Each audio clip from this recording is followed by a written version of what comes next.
Hello friends, welcome to boost up.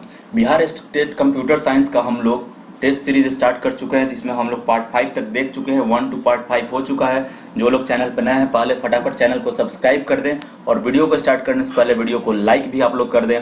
और एक और चीज़ देखिए, जो भी पीडीएफ डाउनलोड करना चाहते हैं तो आप लोग चले जाना है, आप लोग टेलीग्राम पे वहाँ पे सर्च कीजिए बूस्टअप 2020 यानी 2020 विदाउट एनी स्पेस, और वहां से आप लोग डाउनलोड कर सकते हैं बहुत सारे पीडीएफ। ठीक है, चलते हैं, फटाफट देख लेते हैं। फटाफट सब्सक्राइब कर दीजिए और लाइक कर दीजिए चैनल को, और आज के मल्टीपल चॉइस क्वेश्चन देख लेते हैं हम लोग। और एक और रिक्वेस्ट है कि जो भी लिंक दिया गया है, ठीक है, डिस्क्रिप्शन बॉक्स में, वहां पे भी जाएं आप लोग। बेसिक कंप्यूटर का हो, नेटवर्किंग का हो, डीबीएमएस का हो, हर एक चीज का अलग अलग है, या MS Word, Excel, PowerPoint, सबका शॉर्टकट कीज जो दिया गया है, आप लोगों को पता ही होगा कितना इंपॉर्टेंट है, कितना क्वेश्चन पूछा हुआ था उससे, तो वो चीज करना आप लोगों के लिए जरूरी है। ठीक है, तो वो लोग जाके अपना कर ले वहां से।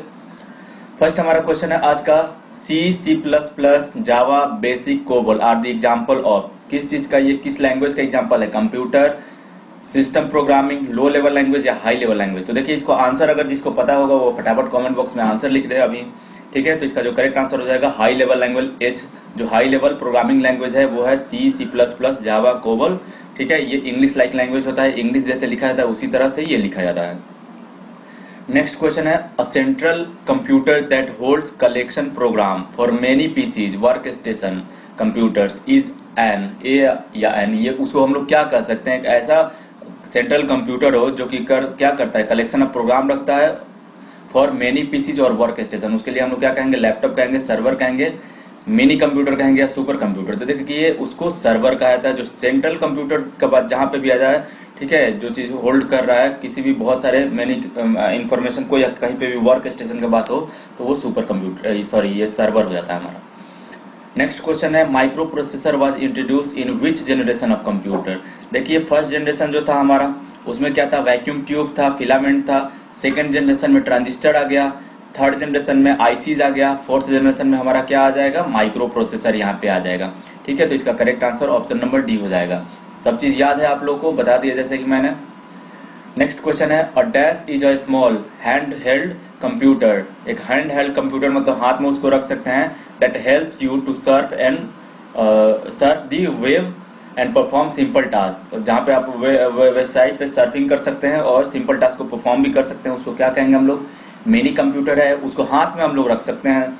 नोटबुक कंप्यूटर है, पीडीए है, या डेस्कटॉप कंप्यूटर है? तो इसका जो करेक्ट आंसर हो जाएगा पीडीए हो जाएगा। ठीक है, ऑप्शन नंबर बी। पीडीए का फुल फॉर्म होता है पर्सनल डिजिटल असिस्टेंट। ठीक है, फुल फॉर्म भी पूछ सकता है, इस चीज पे भी फोकस करना है आप लोगों को। Which is not a basic computer, basic function of computer? इसमें से कौन सा एक कंप्यूटर का बेसिक फंक्शन नहीं है? देखिए, जैसे कि मैं ऑप्शन से भी रिलेटेड चीजों को बता दे रहा हूँ, इसलिए ध्यान से सुनना भी जरूरी है इस चीज को, क्योंकि एक क्वेश्चन रहेगा, उस क्वेश्चन से 2-3 क्वेश्चन आप लोग का बन सकता है। ठीक है, तो स्टोर डेटा, स्कैन डेटा, देखिए स्टोर डेटा तो डेफिनेटली करेगा कंप्यूटर। स्कैन डेटा के बारे में अभी श्योर नहीं है। एक्सेप्ट इनपुट, इनपुट को एक्सेप्ट करता है, और एक्सेप्ट एंड प्रोसेस डेटा करता है, सही बात है। स्कैन टेक्स्ट से इसका कोई लेना देना नहीं है। ठीक है, तो इसका करेक्ट आंसर जो हो जाएगा ऑप्शन नंबर बी हो जाएगा। आगे बढ़ते हैं, EEPROM stands for. EEPROM का फुल फॉर्म क्या होता है? Electrically erasable principal read only memory, electronic electrical programmable electrical programmable read only memory, elementary erasable programmable read only memory, या electrically erasable programmable read only memory? तो देखिए, यही इसका full form हो जाता है, electrically erasable programmable read only memory. ये एक किसका टाइप है? ये एक रोम का टाइप है, जिसमें क्या किया जाता है, डेटा को इरेज या चेंज किया जा सकता है। आप लोगों को पता हो कि रोम में जब एक बार प्रोग्रामिंग होता है रीड ओनली मेमोरी, उससे डेटा को सिर्फ रीड किया जाता है, राइट नहीं किया जा सकता है। तो इसी ड्रॉबैक को खत्म करने के लिए ये सब चीज लाया गया है। पी रोम लाया गया, जिसमें भी प्रोग्रामेबल सेम रैम रोम का टाइप है, लेकिन उसके बाद जो ईईपी रोम आ गया, ठीक है, उसमें क्या होता है, इलेक्ट्रिकली यानी इलेक्ट्रिक करंट, इलेक्ट्रिक चार्ज के जरिए आप लोग डेटा को इरेज कर सकते हैं, या चेंज किया सकता है, मॉडिफाई किया जा सकता है। करेक्ट आंसर इसका डी हो जाएगा।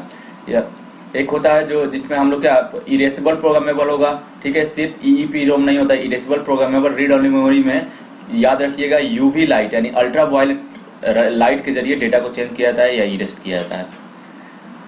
नेक्स्ट क्वेश्चन है, what is a non impact printer that can produce very high quality letters perfect printing? ठीक है, कौन सा हाई क्वालिटी प्रिंटिंग देता है? लेजर है, लेजर प्रिंटर है, डॉट मैट्रिक्स प्रिंटर है, ठीक है, इलेक्ट्रो इलास्टिक प्रिंटर है, या डेजिविल प्रिंटर है? तो ये होता है लेजर प्रिंटर, करेक्ट आंसर इसका ए है। अब इससे रिगार्डिंग इंफॉर्मेशन आप लोग सुन लीजिए क्या होता है। लेजर प्रिंटर जो है एक तरह का ये क्या है ये नॉन इम्पैक्ट प्रिंटर होता है, ठीक है। तो ये नॉन इम्पैक्ट प्रिंटर होता है। डॉट मैट्रिक्स प्रिंटर जो होता है, ठीक है, डॉट मैट्रिक्स प्रिंटर एक इम्पैक्ट प्रिंटर होता है और डेजी व्हील भी इम्पैक्ट प्रिंटर होता है। डेजी व्हील, ड्रम प्रिंटर या डॉट मैट्रिक्स प्रिंटर जो होता है वो सारा नॉन इम्पैक्ट इम्पैक्ट प्रिंटर होता है। लेजर प्रिंटर हो गया, इंकजेट प्रिंटर हो गए, वो इम्पैक्ट प्रिंटर होता है। आगे बढ़ते हैं। Which was the computer conceived by Babbage, ठीक है, चार्ल्स बेबेज के द्वारा कौन सा बनाया गया था, इसमें से बनाना है। डोनाल्ड क्नूथ, ठीक है, arithmetic machine, analytic engine, all of the above. तो देखिए सबको पता होगा कि चार्ल्स बेबेज के द्वारा जो बनाया गया था एनालिटिक इंजन बनाया गया था। एक और चीज ध्यान में रखना है, ये तो एनालिटिकल इंजन हो, फिर से एक डिफरेंस इंजन जो जिसके बारे में आप लोग पढ़ चुके होंगे, डिफरेंस इंजन भी इन्हीं के द्वारा बनाया गया है। और चार्ल्स बेबेज को जो कहा जाता है मॉडर्न जो डिजिटल कंप्यूटर है उनका पिता कहा जाता है इनको। तीन चीज आप लोगों को पता चला। आगे बढ़ते हैं नेक्स्ट क्वेश्चन पे। Cell is the exclusive feature. अब देखिए सेल और कर्नल होता है। सेल और कर्नल किस में होता है, ये यूनिक सिस्टम में होता है, ठीक है। इस तरह का कुछ स्ट्रक्चर बना रहता है और इसके अंदर सेल और कर्नल क्या होता है, ये ऑपरेटिंग सिस्टम का पार्ट होता है। कर्नल जो होता है, सेल क्या करता है, सेल पे कमांड एग्जीक्यूट किया जाता है, तो वो यूनिक सिस्टम के अंदर होता है। तो ऑप्शन डी इसका करेक्ट आंसर हो जाएगा। नेक्स्ट क्वेश्चन है which of the following can be considered as portable computer. इसमें से किसको हम लोग पोर्टेबल कंप्यूटर कहते हैं, जिसको आसानी से हम लोग कैरी कर सकें, ठीक है।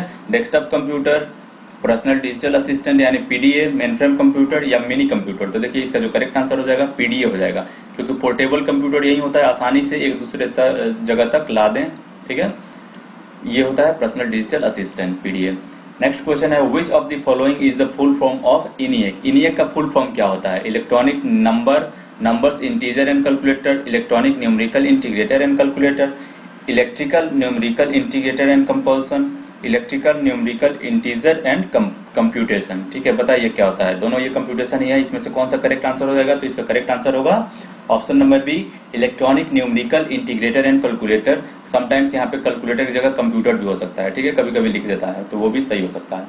अब थोड़ा सा हम लोग देख लेते हैं, क्योंकि ये हमेशा एग्जाम में फुल फॉर्म से क्वेश्चन जरूर पूछता है इस टाइप का, चाहे वो इडसैक हो, इनिएक हो, यूनिवैक हो, ठीक है। तो वन बाई वन करके थोड़ा सा हम लोग इसमें देख लेंगे, थोड़ा सा समय लगेगा इसमें। इनिएक का फुल फॉर्म हम लोग पढ़ चुके हैं, electronic numerical integrator and computer होता है, ठीक है। इडवैक का मतलब होता है electronic discrete variable automatic computer होता है, देखिए याद रखिएगा इसको। नेक्स्ट है आईबीएम। आईबीएम का मतलब होता है international business machine corporation, company है आईबीएम। इडसैक का मतलब होता है electronic delay storage automatic calculator, ये सब चीज एग्जाम में पूछ सकता है क्वेश्चन को। यूनिवैक का मतलब होता है यूनिवर्सल ऑटोमेटिक कंप्यूटर, यूनिव से यूनिवर्सल, ए से ऑटोमेटिक, सी से कंप्यूटर। नेक्स्ट है एलएसआई, अभी जो टेक्निक यूज किया जा रहा है लार्ज स्केल इंटीग्रेशन, ठीक है। नेक्स्ट है हमारा VLSI, very large scale integration, अभी इसका यूज किया जा रहा है, ठीक है। आगे बढ़ते हैं हम लोग, देखते हैं नेक्स्ट क्वेश्चन की तरफ चलते हैं। क्वेश्चन नंबर 12 है, और desktop computer is also known as. Desktop computer को और क्या कहते हैं हम लोग, लैपटॉप कहते हैं, मेनफ्रेम कंप्यूटर कहते हैं, पारनेट कहते हैं या पीसी कहते हैं। तो हम लोग जनरली पीसी ही कहते हैं डेस्कटॉप कंप्यूटर को, पर्सनल कंप्यूटर इसको कहा जाता है, और पीसी का दूसरा नाम माइक्रो कंप्यूटर भी है। एग्जाम में पूछा हुआ क्वेश्चन है, इसलिए मैंने यहाँ पे लिख दिया है, ठीक है। क्योंकि पीसी को ही देखिए, डेस्कटॉप को पीसी कहा जाता है और डेस्कटॉप वाले कंप्यूटर जो पीसी होता है उसको माइक्रो कंप्यूटर भी कहा जाता है, ठीक है। The hardware mechanism that enable एक हार्डवेयर मैकेनिज्म ऐसे है जो इनेबल करता है डिवाइस टू नोटिफाई सीपीयू को नोटिफाई करने के लिए, उसको क्या कहते हैं हम लोग, स्पूलिंग कहेंगे, कंपाइल डायरेक्टरी कहेंगे, सिस्टम कॉल कहेंगे या एरर सिस्टम कहेंगे, तो उसको सिस्टम कॉल कहा जाता है, ठीक है। नेक्स्ट क्वेश्चन है, which key is use to delete one character left of the current position of the cursor. मान लीजिए कर्सर हमारा यहाँ पे है, यहाँ से एक एक कैरेक्टर लेफ्ट की तरफ डिलीट करना है, एक एक तरफ राइट की तरफ डिलीट करना है। तो अगर एक कैरेक्टर हम लोग लेफ्ट की तरफ डिलीट करना चाहते हैं जहां पे करंट पोजीशन है, तो उसके लिए हम लोग किसका यूज करेंगे, बैक स्पेस का यूज करते हैं, ठीक है। तो इसका करेक्ट आंसर हो जाएगा डी। और अगर यहां से बात करें, अगर एक एक कैरेक्टर हम लोग राइट की तरफ डिलीट करना शुरू कर दें, ठीक है, तो वो डिलीट बटन जो होता है हमारा उसके लिए यूज किया जाएगा। तो देखिए यहाँ पे बैक स्पेस का ये होता है हमारा साइन, और बैक स्पेस का ये बटन दिया हुआ है कीवर्ड पे, और ये डिलीट का बटन है। जैसे ही बैक स्पेस हम लोग प्रेस करेंगे, जहां पे भी हमारा पोजीशन करंट रहेगा वहां से लेफ्ट डायरेक्शन में एक एक कैरेक्टर डिलीट होना शुरू हो जाएगा, ठीक है। और यहाँ से अगर राइट की तरफ डिलीट करना है तो डिलीट बटन का प्रेस करना होगा। नेक्स्ट क्वेश्चन है queries are special views of data in अ।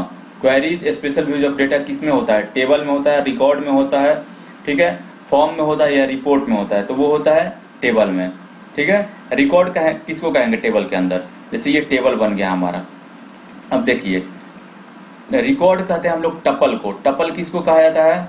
देखिए अब मान लीजिए यहाँ पे कोई स्टूडेंट का इन्फॉर्मेशन है, यहाँ पे नेम हो गया, यहाँ पे रोल हो गया, यहाँ पे फादर्स नेम हो गया, अलग अलग जो फील्ड हो गया, तो इस फील्ड को, इस कॉलम को कहा जाता है एट्रीब्यूट।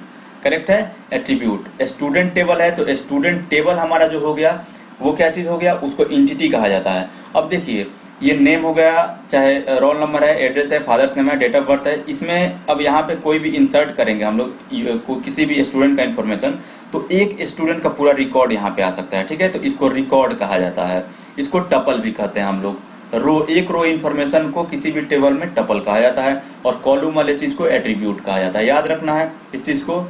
जहाँ पे अगर ईयर डायग्राम की बात करेंगे तो इंटिटी के लिए हम लोग हमारा जो पैरेललोग्राम होता है उससे यानी रेक्टेंगल से दर्शाते हैं, ठीक है। और एट्रीब्यूट के लिए हमारा ये इलिप्स बन जाता है। तो इसका करेक्ट आंसर हो जाएगा ऑप्शन नंबर ए।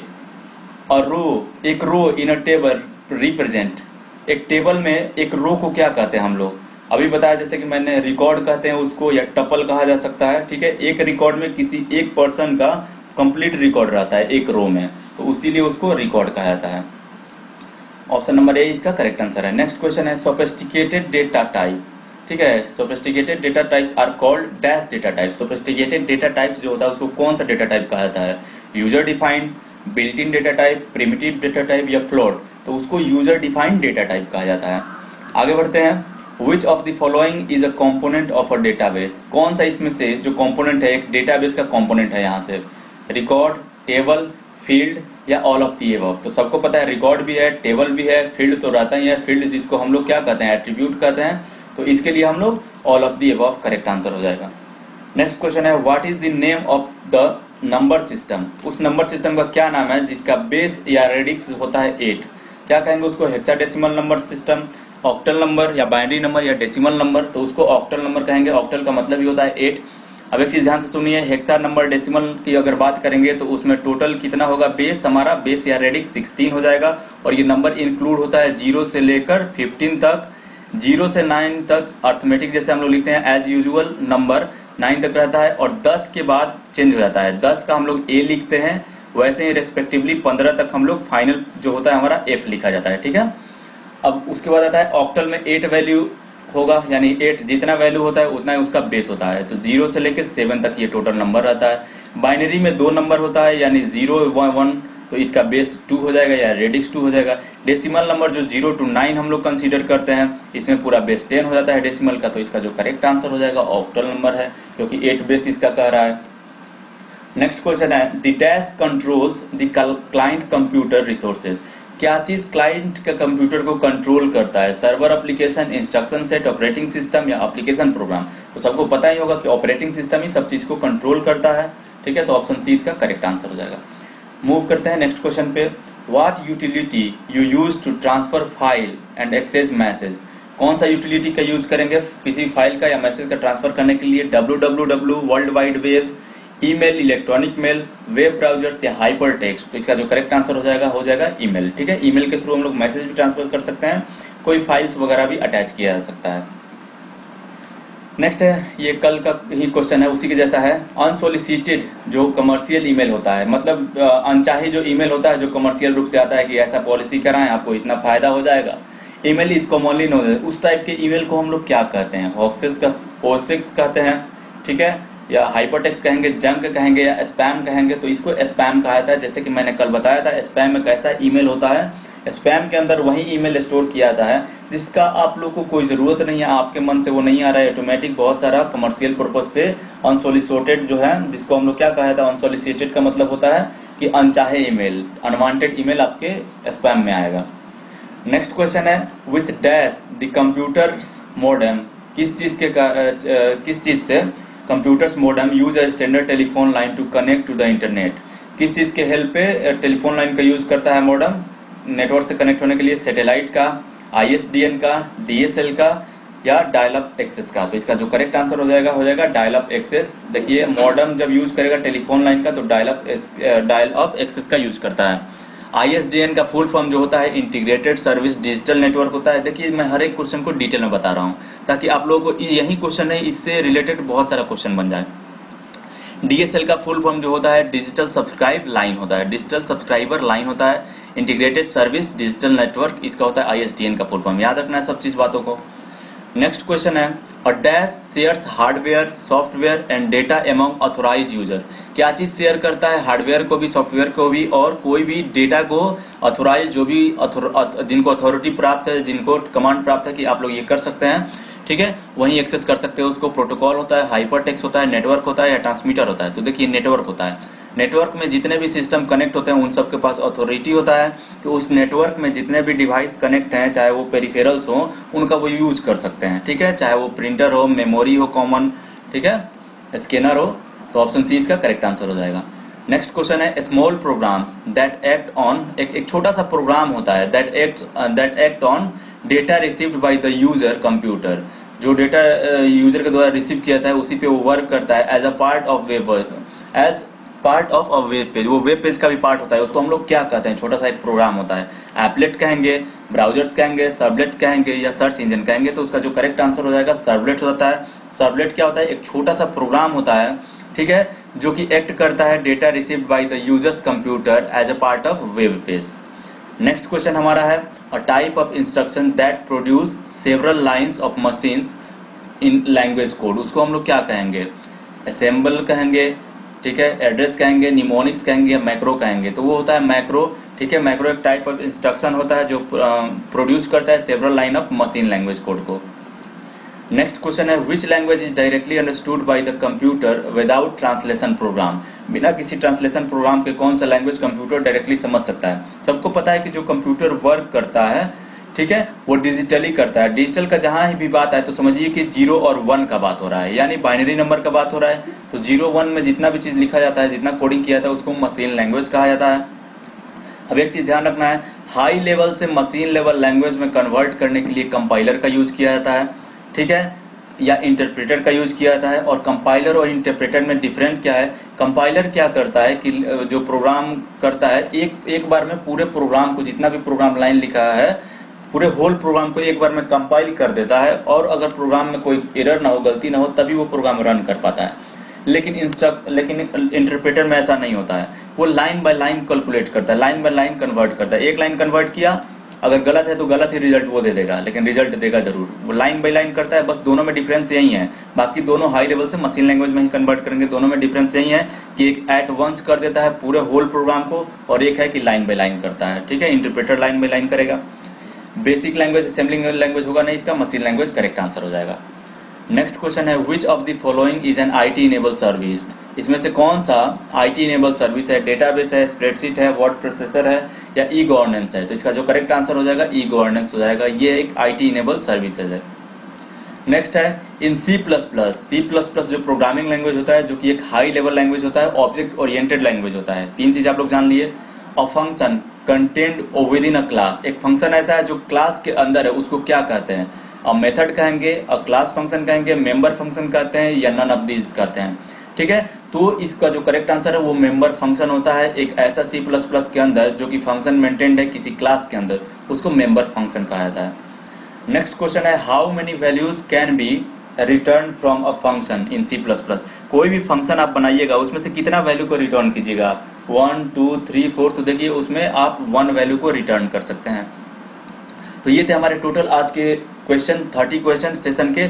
6 हमारा लेक्चर कंप्लीट हो गया, यानी 6×3=18, 180 क्वेश्चन हम लोग बहुत ही इंपॉर्टेंट कर लिए हैं। जो लोग नए किए होंगे इसको कर लेंगे प्लीज, और वीडियो को ज्यादा से ज्यादा शेयर कर दें, और चैनल को प्लीज सब्सक्राइब करवाएं जल्दी से जल्दी, बहुत लोगों को कनेक्ट करें इसमें, ठीक है। मिलते हैं नेक्स्ट सेशन में इसका पार्ट 7 लेकर कल। तब तक के लिए अगर वीडियो अच्छा लगा हो तो प्लीज वीडियो को लाइक करें, शेयर करें, वीडियोस को दोस्तों के बीच में फैला दें, इस वीडियो को, चैनल को सब्सक्राइब कर दें। Thank you for watching.